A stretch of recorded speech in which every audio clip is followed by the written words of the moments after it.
This is Tapped In. My name is Figueroa-Martinez of DFM Coaching, and today I'm going to be covering the pregnant pause in Jiu-Jitsu. If I was going to define it, pregnant pause is a deliberate moment of stillness that feels heavy and intentional. When I use the pregnant pause, and for me, it's a moment of like, I just passed, and I settle, and I let you worry about what's next, in essence. And when I'm creating that moment of a pause, I'm creating intentional weight and pressure. I'm controlling your hips. Maybe you have an underhook. Maybe you have a really good bite on a grip, whether it be maybe your pants, your belt, your collar. Sometimes it's a sleeve. And it's an intentional moment for me to slow everything down. And either sometimes it's catching my breath, sometimes it's settling my heart rate. Sometimes it's about being psychological and making you concerned of what may happen next. And I use it almost exclusively from top position, top of half, top of side, mount. In some ways, I'll use it off the back. I can use it off the S mount, especially if I'm driving my hip down and generating a lot of weight. And it comes from uh, the process of controlling the tempo and speed of the event that I'm in. If I'm with someone who moves really fast and erratic and pushes my cardio level to a point that I don't like, I'm immediately going to this once I get to top. You can use this from bottom as well, but it's not quite the same thing. I use it as a weapon in every sense of the word. When I'm in that position, let's say I'm going with someone who is generally high octane, all gas, no brakes, and is just moving deliberately all over the place. 44, I don't want to play that game. And for me, it's unbeneficial, and oftentimes they'll cut an angle that I don't like, and they'll get to a position that I'm not a fan of. If I use this from bottom, it's generally a guard that I really like playing, and I understand it more than most people. And yes, I can slow things down, half guard, reverse de la Hiva, collar sleeve, sometimes spider for me. And again, I want to slow the pace down. I want to slow the movements down, and I want to generate everything in front of me. I don't like having to worry about people going to the left and right or even on the top. So when I get those grips from guard, I'm slowing the pace in the field of vision or play to something that I can handle and manage. When I'm on top, that stillness is going to generate a disruption of rhythm. And some people from bottom, they like to scramble. They like to create a lot of space and movement between us. And I have to continually adjust. When I get to that position, let's say I'm doing bottom side, I don't like to play side in the traditional sense where both of my knees are on the mat and I have head and arm control. I use that on occasion, depending on who I'm going with.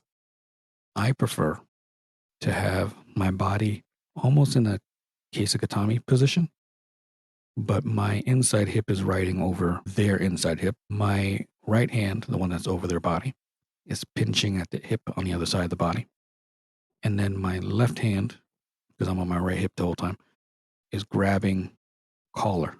If it's no gi, it's grabbing the back of their neck, maybe even their inside bottom shoulder. And what I get from this position is that anytime they move or bridge or try to hip escape, my hip, because it's not on the mat, it's on top of their hip, it moves with them. I don't have to respond after they respond, like in most cases. In this, they're going to carry me wherever they go. So it allows me to generate pressure downward onto their hip, which kind of negates some of the bridging. But if the hip escape, I'm following. My weight's on top. But it's not so far on top that they're able to topple me over to the other side. And there's a give and take there that takes a minute to understand if you're new to the position. When I get there and they've calmed, I'm then shifting my weight from the hip up to the lower rib. And once I get to the lower rib, that's when I start applying uncomfortable pressure. That's when I start applying exact pressure onto their lower rib. And it gets to the point where it's harder to breathe, and it's really uncomfortable. They start making bad decisions. They respond in a way that's beneficial to me.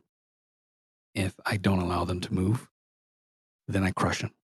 And I crush not 100%, but enough to give them pause and to have a psychological disruption to their game. Because there's a real mental aspect there because you're uncomfortable, you're not able to breathe as well as you'd like, and things just aren't going in your direction. And I hold it and I let them live with it.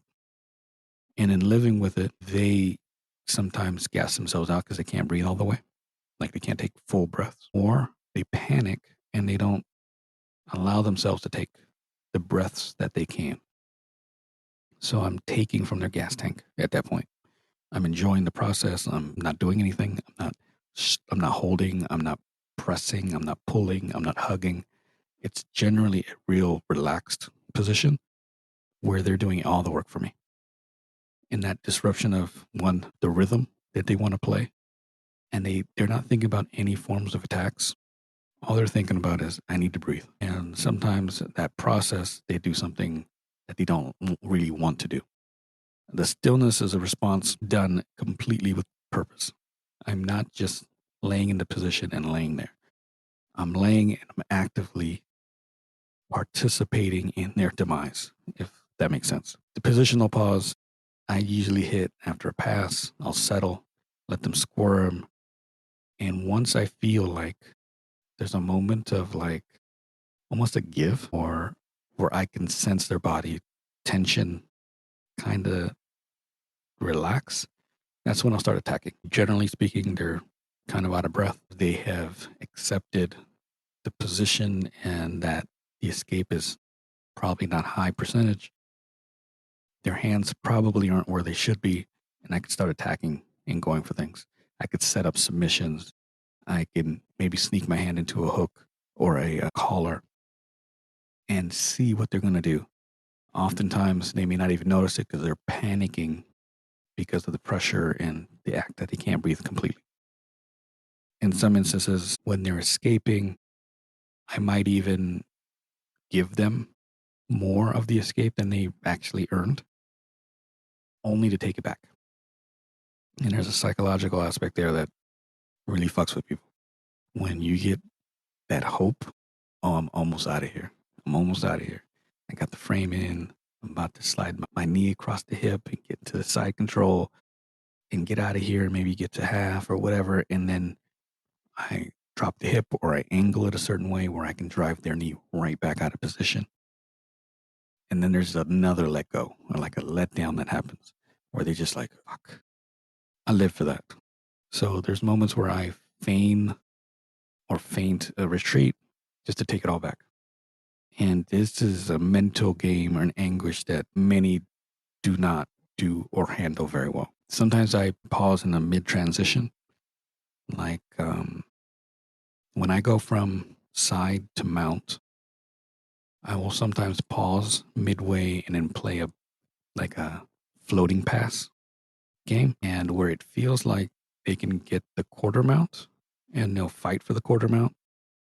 And then I start to swivel my hips and windshield wipe the legs and start prying them off. Really easy. It doesn't take a whole lot of energy for me.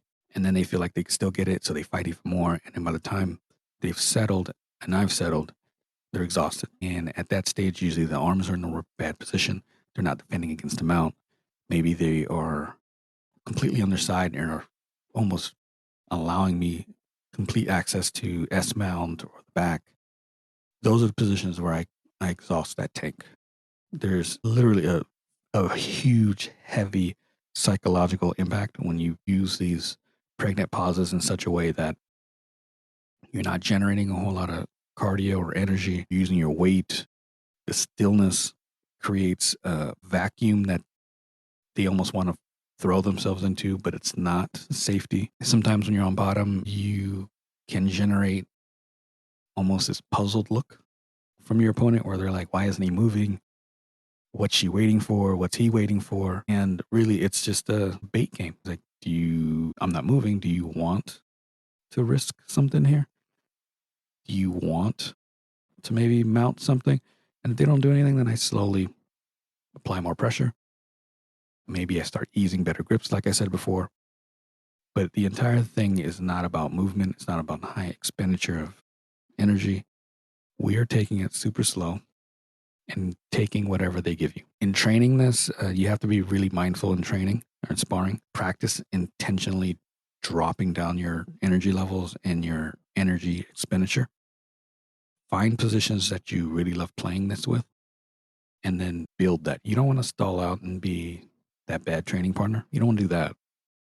But just find the moments where you can just decrease the space, decrease the movement, applying pressure, and then just paying attention to what they're doing.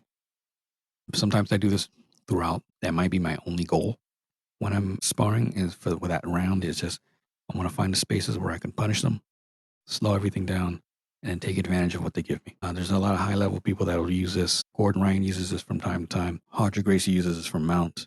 He's one of the GOATs. Common mistakes that I find from this position is maybe misconstruing the pause for hesitation. Pregnant pause has a purpose. If you've hesitated because you don't know what you're going to do next, it's not quite the same. You can divine or use some of the similar tactics in hopes of generating some kind of offense, but it's intentional. It's understanding the position that I'm in and what I want them to do by making it uncomfortable. I do this to big people, small people, men, women, does not matter. Bigger people, I have to use this a little wiser because if I use the pregnant pause from, let's say, top of mount and my knees can't touch the ground, it's not that beneficial. So I have to be comfortable and cautious of my body type versus theirs. This is something I would highly recommend. There's some positions that I don't do with certain people. And even if it's my bread and butter, the body types just doesn't help. So I negate and I go to something else. Closing reflections on this. In jiu-jitsu, you don't always need to be faster. Timing is far more important. The pause will teach you control of the pace, the tension, pressure, and most importantly, my favorite, psychological aspect of it. Sometimes the most dangerous moment in any round is when there's no movement or action taken. And there's just this standstill. It's almost like when you're in a battle or when you watch those horror movies where the killer has entered the room and the star is hiding behind a desk and there's that high tension and everything's tense and the breathing's heavy. That's what you're really trying to implore on the person you're rolling with. You want it to be such a tense moment for them that their body is vibrating in a sense. You can feel the tension. You could feel the shortness of their breath. You can feel the concern. If you can generate that with the mindset of, I'm going to take whatever they give me after this, it's a huge benefit. It's almost like a drug, if I'm going to be honest with you. Anyways, if you have any questions, hit me up on dfmcoaching.com if you want to work together. You can reach me at dfm.2099 on Instagram and Threads. If you want more in-depth topics like this, I highly recommend BJJ Mental Models. It's a great platform. They have a Discord that's super active. Any questions, please hit me up. Thanks.